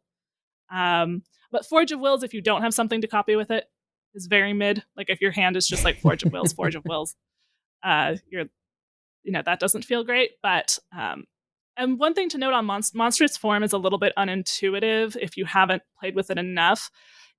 It increases, in terms of the health, increases the max health and the current health. That makes sense. When it goes back down, if the minion was damaged to begin with, like it doesn't lose that health again. So like let's say that you had the 2/5 sludge on wheels, and it was a 2/2, it had taken 3 damage. And then you cast Monstrous Form on it. So now it has 5 health. It's an 8 health with 5 health out of that. When the Monstrous Form goes away, the damage won't come back. It basically got healed. The Monstrous Form will basically heal you 3 if you're damaged, as well as if you're attacking into someone else's Monstrous Form. Like the first 3 damage don't really count. Right. Like it's not really worth trying to trade into. You usually just wait, because especially, early, like first time that I saw someone else playing Monstrous Form against me, I like traded a 3 attack minion into it, and that there's no point in doing that whatsoever unless you're going to kill it that way. If it were like magic rules or like minus stuff, then the way it would work is, well, once the +3/+3 wears off, it has the same amount of damage on it, and it dies, right? Yeah. Right. But in this case, the way Hearthstone stuff works is like it's always been weird. Yeah, you can run it into something, and when it loses the health, it goes back to like. I think maybe one way to do it loses the max health, but the current health doesn't go down with it. Yeah. Unless the current health would have been over max, right? It's like max health goes down, current health does not go down when it reverts. So it's almost a heal. You can use the Monstrous Form just to keep your board control. A lot of when you're in a board-based battle with this deck, you don't really want to let the opponent get a wide board unless you know you have a crescendo clear, because then your sludges don't go face. So keeping the board and doing value trades can actually be really important in this deck. And so Monstrous Form can be helpful for that, especially if you don't have like a Forge of Wills in hand. Sometimes you just play the Monstrous Form. Also, keep it in mind when you're calculating lethal, it is 3 damage face.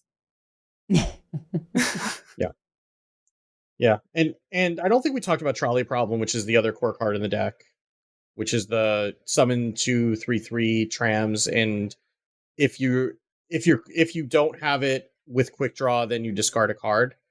The discard a card is not actually a bad thing a lot of the time. Well, it's discard your lowest cost spell. Your lowest cost spell, right? Sorry. So like if you don't always want to play that. I mean, sometimes if you just pick it up, like, yeah, just play it. Like, it's 2/3/3s. There's no cost to play it. But keep in mind that you do sometimes want to discard spells with this deck. So that's something that if you have a Furnace Fuel or a Barrelless Sludge, that's something that you want to be playing around. That's also one of the reasons that sometimes some of these decks that aren't running Gloomstone Guardian cut the Furnace Fuel to make sure that it's going to hit a Barrelless Sludge, because sometimes you really want it to hit a Barrelless Sludge and it hits the Furnace Fuel, and then that wasn't what you needed. And obviously, if you're discarding more things, then then you want to have Furnace Fuel to be able to hit that. But also, if you get that like in your opening hand, there are times when depending on what you have, because like very often Crescendo is going to be the thing that gets thrown away, and that's it's not the worst thing in the world, but it's suboptimal. That's one of the things that's actually good about fracking sometimes, because sometimes you can just toss a fracking.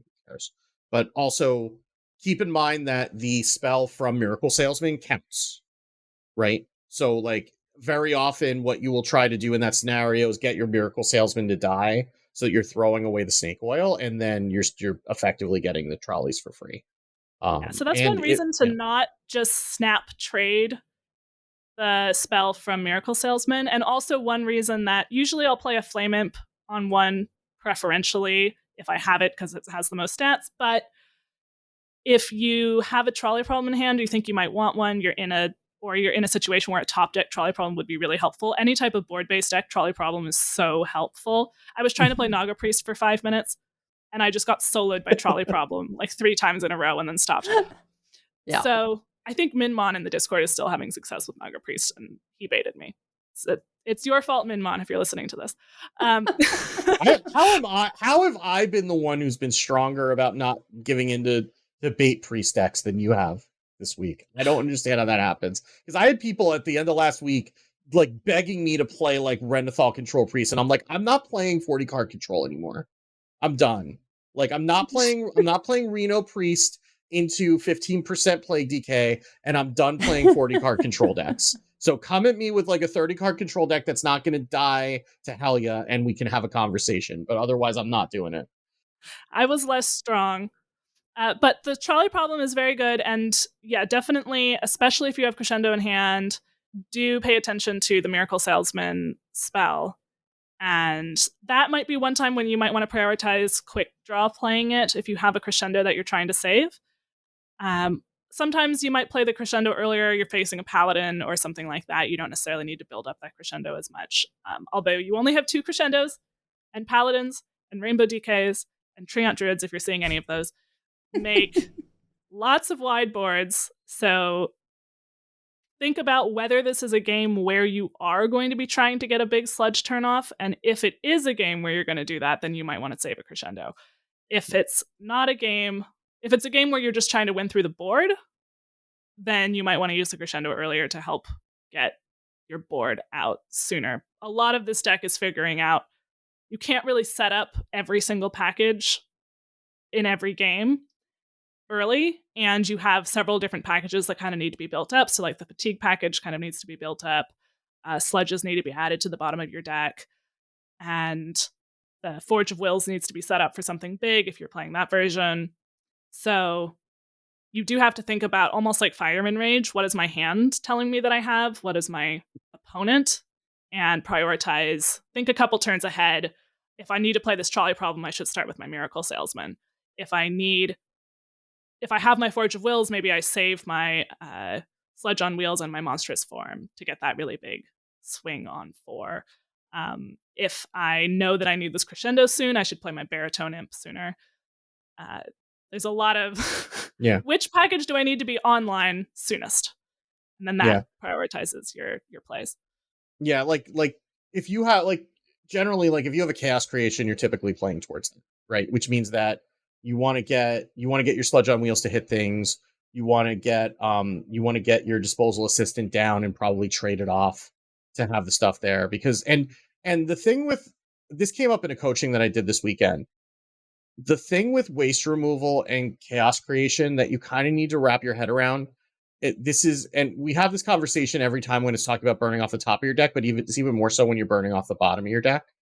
Like, the thing with those cards is you're going to see those cards and you're going to be upset that you didn't get to play them, especially if like there's a pop guard that gets burned. And the way you need to think about it is that if you were going to get to the point where you were going to draw those cards, you were probably not winning this game anyway. Like, this is typically a deck that wants to win by like turn 7, maybe turn 8 at the latest. Like, you're not drawing through your whole deck, right? Like, you don't really have a lot of draw to begin with. You really just have life tap. You don't have anything, or furnace fuel, so maybe you're drawing a couple extra cards, but you're not drawing through your whole deck.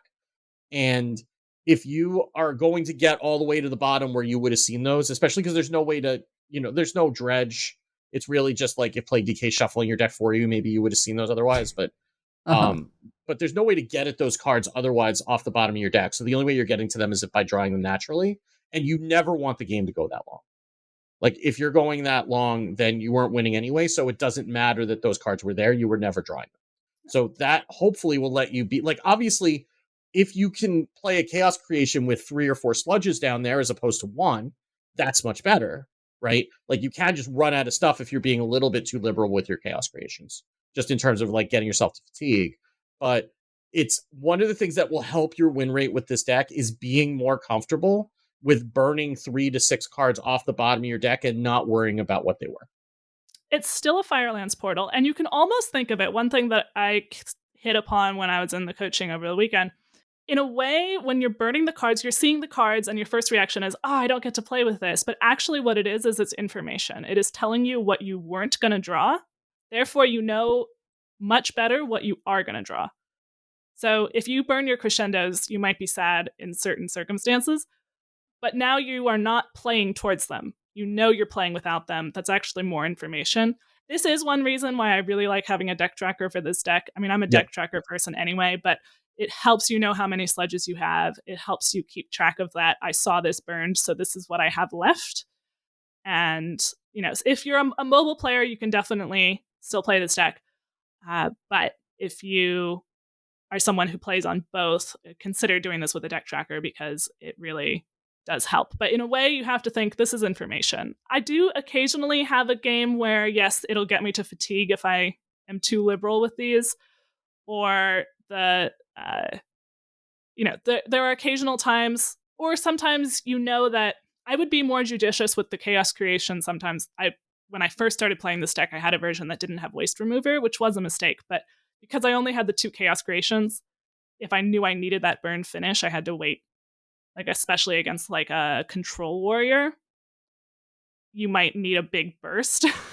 That's what I was playing a lot of the time to go up against the Sludge Warlocks, and it's probably actually not as good as the Dragon Druid in the end for against Sludge Warlock specifically. But I just really liked the turbo draw Control Warrior, and then your finisher is Bran Astalor still.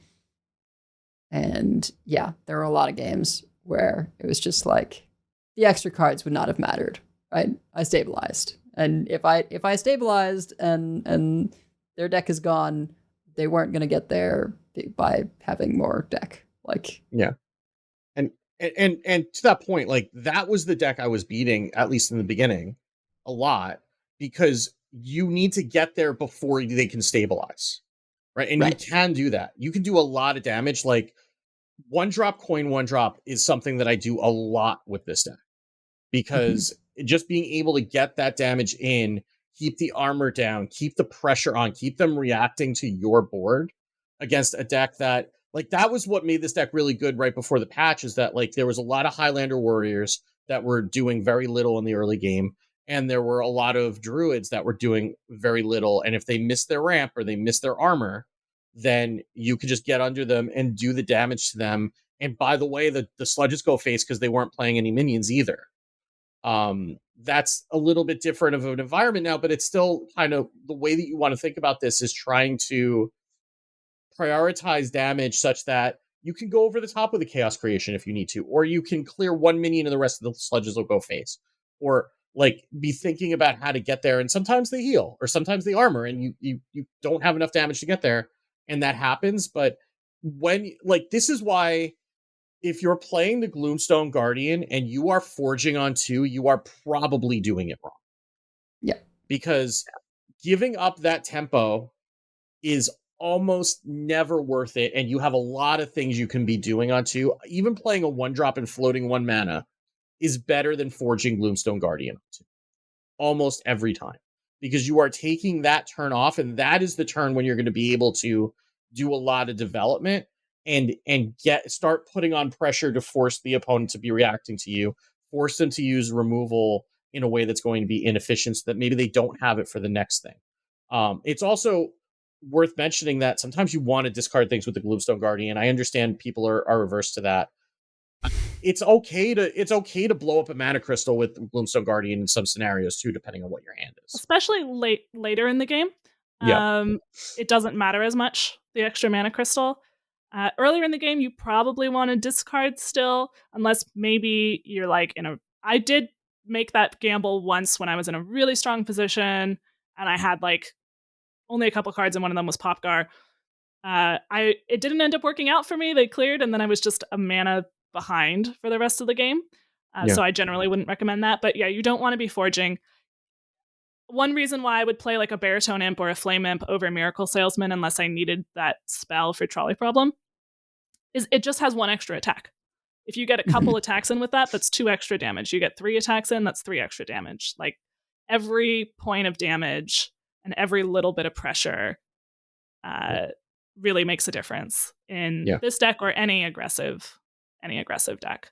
Yeah. So and a lot of the early decisions are going to be around like what 1-drop do you play, what 2-drop do you play. Like Miracle Salesman versus Flame Imp is a real choice, right? And is going to depend on, do I need the damage, or if I'm playing the Imprisoned Horror version, I probably want to prioritize the Flame Imp a lot more situations. Do I want to have the spell in my hand because I've got a Trolley Problem in my hand that I don't want to discard my Crescendo? Maybe that's a reason I want to play my Miracle Salesman first. On turn 2, between Disposal Assistant and Baritone Imp, do I have more things that care about fatigue, or do I have more things that care about sludges at the bottom of my deck?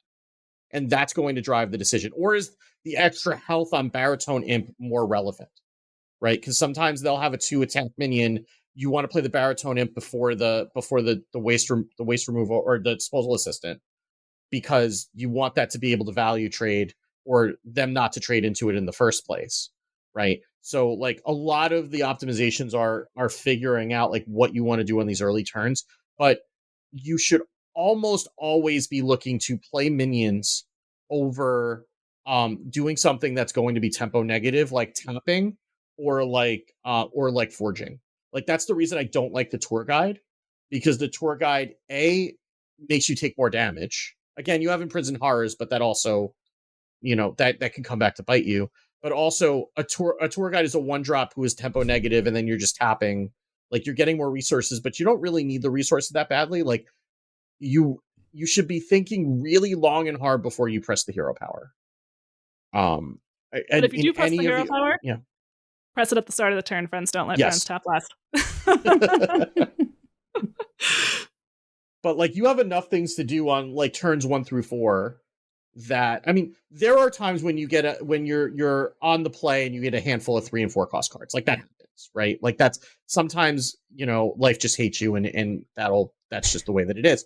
But that's like an extreme scenario. But if you have anything to do over tapping or forging, you should probably be doing that, because you need to be pressuring from the jump in order to win with this deck. Like I look at this a lot like the way that I looked at Highlander Hunter when I took that to Legend, where I felt when I was playing this deck like I was on a clock from the beginning, which you are, right? And then you need to kind of act like it and try to get as much damage and maximize as much damage as you can, so you can get the sludges to go face, so you can get Popgar to finish the game out, so you can maybe just go over the top of the Chaos Creation, and maybe 1 or 2 sludges is all you need on top of that. Or you can get a Trog Gem Tosser to go.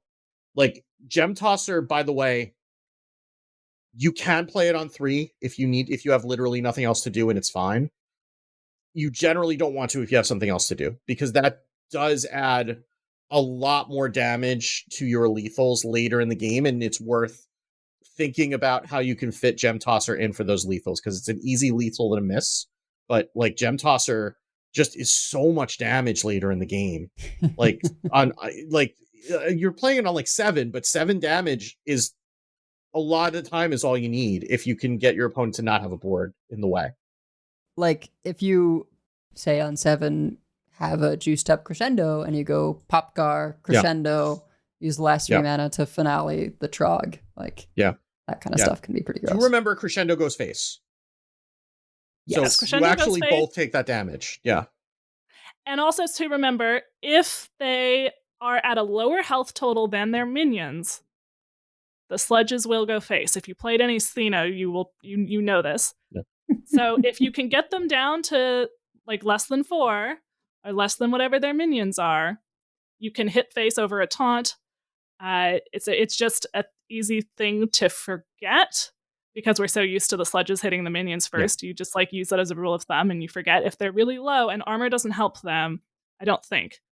I think it's just health. It doesn't care about armor. It only looks at the number. It looks at the red number. It doesn't look at the armor total. So if you get them low, even if they armor back up a little bit, they are really vulnerable to any sludge that you have. The Gem Tosser also, you can use it to finish. You can use it to clear their board if they're a paladin or something like that. Super helpful there.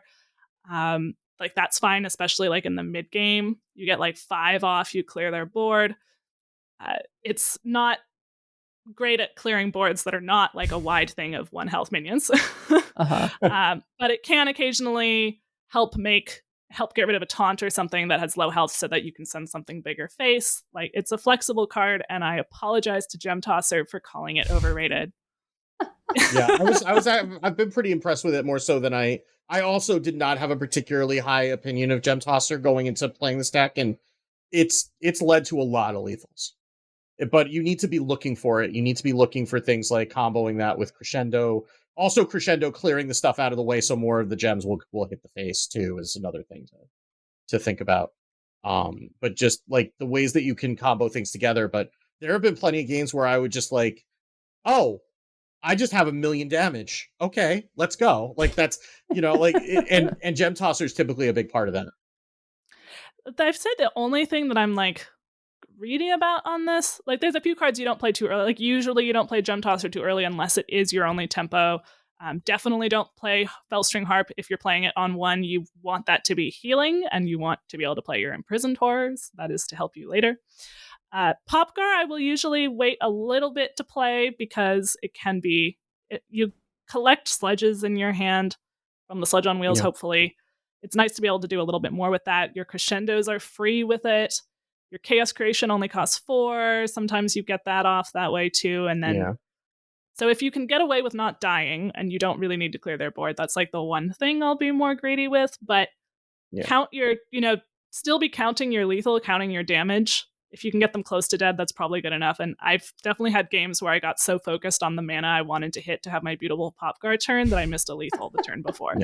And sometimes you just need it to heal too. Like sometimes just like doing a bunch of damage and healing up to 20 something, especially in the mirror, is sometimes just enough. Like the optimal amount of mana for like the beautiful, perfect Popgar turn is 6 plus the number of sludges in your hand. That's the way to get the most out of the Popgar, because the sludges cost 1, Crescendo is free, and then you just need to have mana for being able to play each one of the 1 cost sludges. But you don't always need to do that. Like sometimes it's fine, but that's the optimal number, is just number of sludges in your hand plus 6. And do remember, if you're calculating, can I live without playing Popgar? If you're in the mirror, they might have Popgar, or they might have Chaos Creation. So especially if you can keep track of how many sludges they have in the bottom of their deck and know whether you could just be dead out of nowhere. Oh, and let me tell you, playing without a tracker, like on my iPad, has been rough against this deck because I just forget that they haven't played, a fracking or the waste remover, and then I get Chaos Creation and take 6 sludges, and I'm like, oh, okay then. and they summon Sif. Yeah, if you have an empty board, they have 6 sludges and a Chaos Creation, that is 30, you are dead. And it's also worth mentioning, like, obviously, like Loomstone Guardian, Waste Remover, or something with Monstrous Form are the things that you want to set up into set up a Forge of Wills into, if you can do it without, you generally don't like, you don't want to give up too much tempo to do it. Like, it's generally better to like develop actual minions that can hit your opponent rather than just developing a Forge of Wills, which is more potential energy. But the other thing that you can do is develop it into your chaos creation turn and then copy the 6-drop. Now, if you're me, it's always the Mage Excavate 6-drop, which is a 4/4 every single time. Except for the one time that it gave me Sif. Every other time it seems to be a 4/4. But you know, sometimes you get a bigger minion out of that. Sometimes you'll get a rusher. You know, you'll get some larger minions occasionally, and you can save it up for that. And even a 4/4 isn't the worst thing.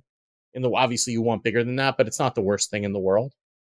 Even like a late game Baritone Imp is not bad if you've gotten a few fatigue ticks. Like Baritone Imp gets pretty swole later in the game, and you can use that with a Forge of Wills also.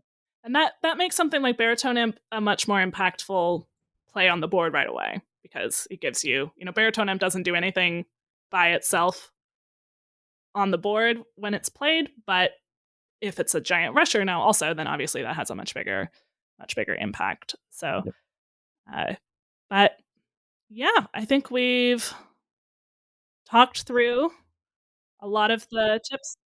The only other thing that I guess we just want to say is, like, if you're seeing a lot of it and you want to counter it, generally you're playing things that go wide, ideally with low health. So Paladin's very good. Dragon Druid is very good because that wall of dragon golems is very hard to deal with, especially if it comes with the Fi behind it. Because the thing about this deck is that it has a lot of damage-based removal, but it doesn't deal with big minions well at all.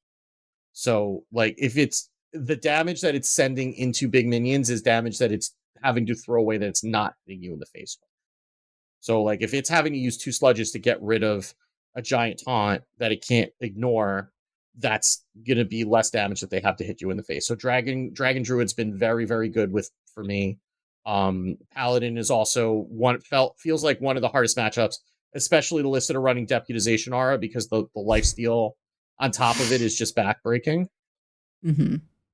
Rainbow Decay. Rainbow Decay is also a lot of 1 health minions, like Mining Casualties is very good against that deck, just because, like, anything that's making you send 4 damage into a 1 health minion is not something that Sludge Warlock wants to do, which is also why you may want to consider, even when you're not playing one of those decks, just value trading and leaving your minions at low health, because the things that they're going to have, if they don't have exactly Crescendo, the things that they're going to have to get rid of those are going to be sludges or minions that they really don't want to waste the health on, because they need to get rid of those minions in order for the sludges to go face. And if they are sending the sludges into it, then they're wasting a lot of damage that way, which they don't want to do. Yeah, so those are definitely helpful ways to do it. Plague Death Knight, it definitely is annoying for the Sludge Warlock to have their sludges shuffled, and so if you are the Sludge Warlock, you're probably not getting that giant chaos creation game plan, but it's not terrible to shuffle sludges in, and it's not terrible to burn. First of all, you might still burn a sludge. Second of all, you're probably going to burn some plagues. So, and third of all, you weren't drawing those cards anyway. So don't be afraid to burn stuff anyway against a Plague Decay. And it's not as bad a matchup as it might seem on the surface. I would actually rather face a Plague Decay usually than a Rainbow Decay. Yeah. As a Sludge Warlock. I realized we actually missed the mulligan. So you always want, pretty much, Sludge on Wheels,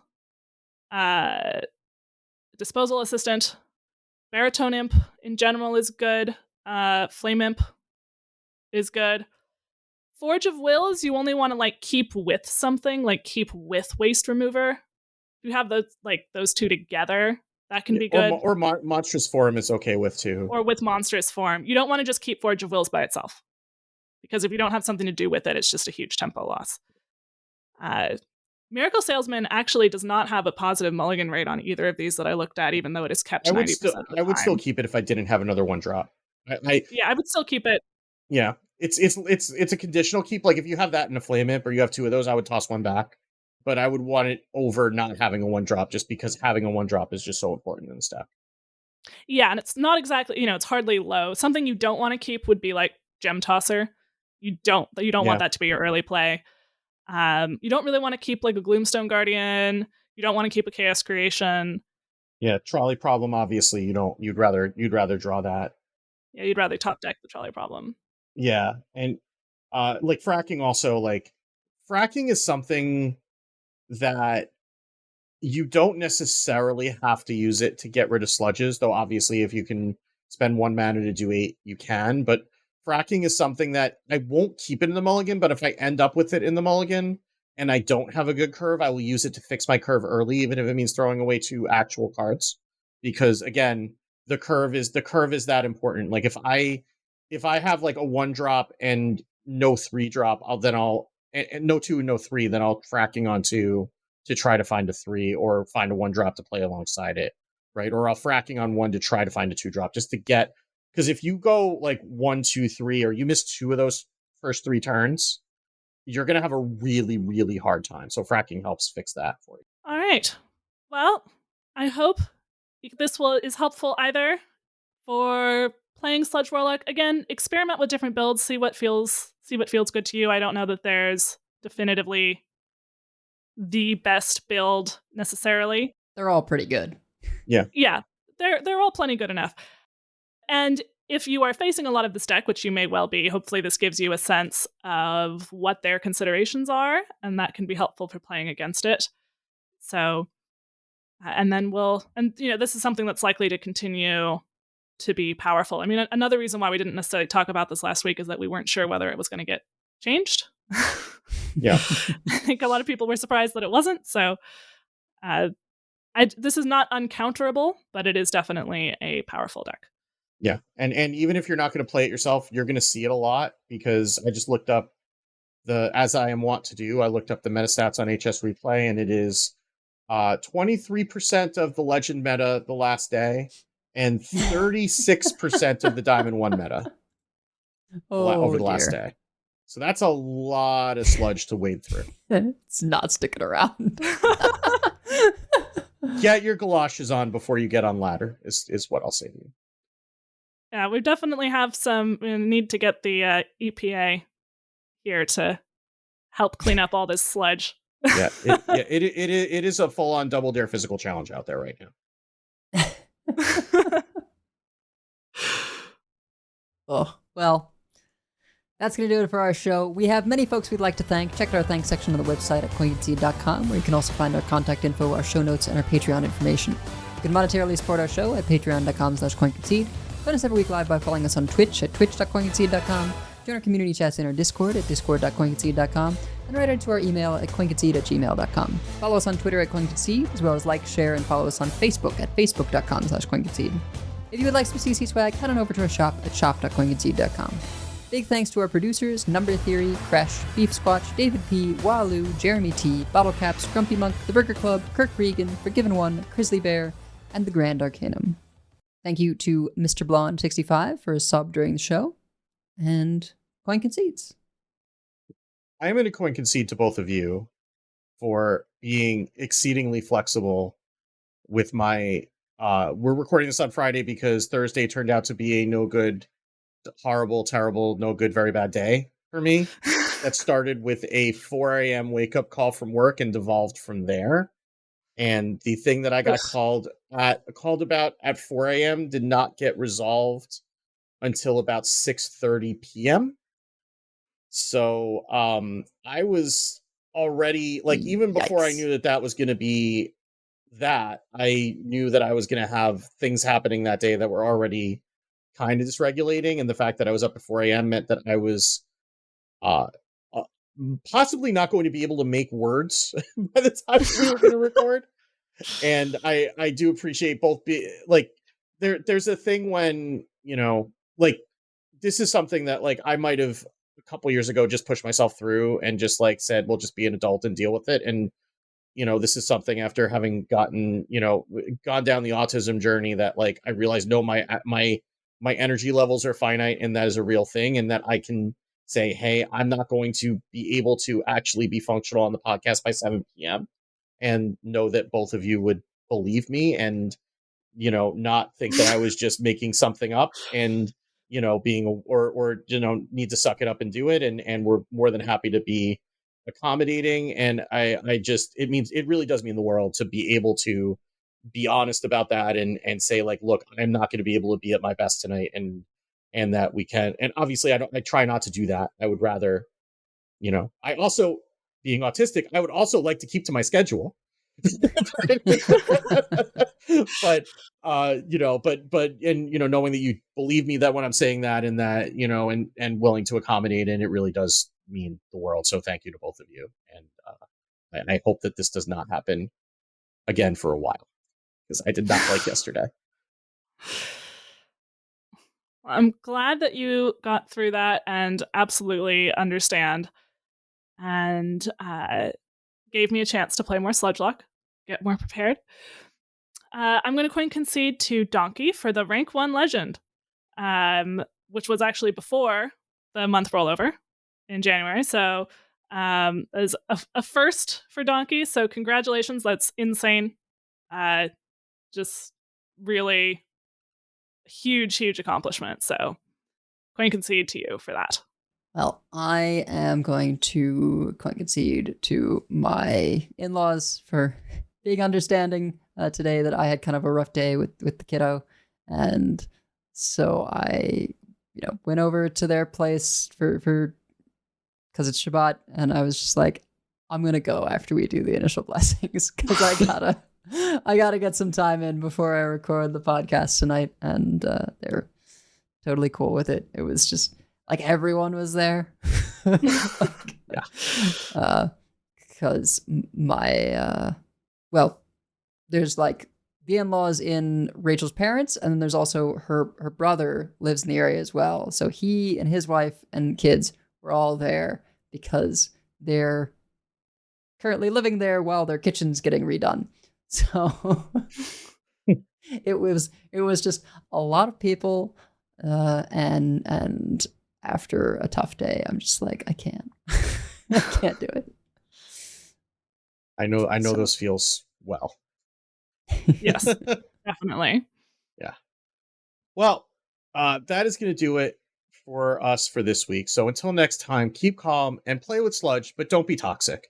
And if you see us on ladder, coin concede. Coin concede. Coin concede.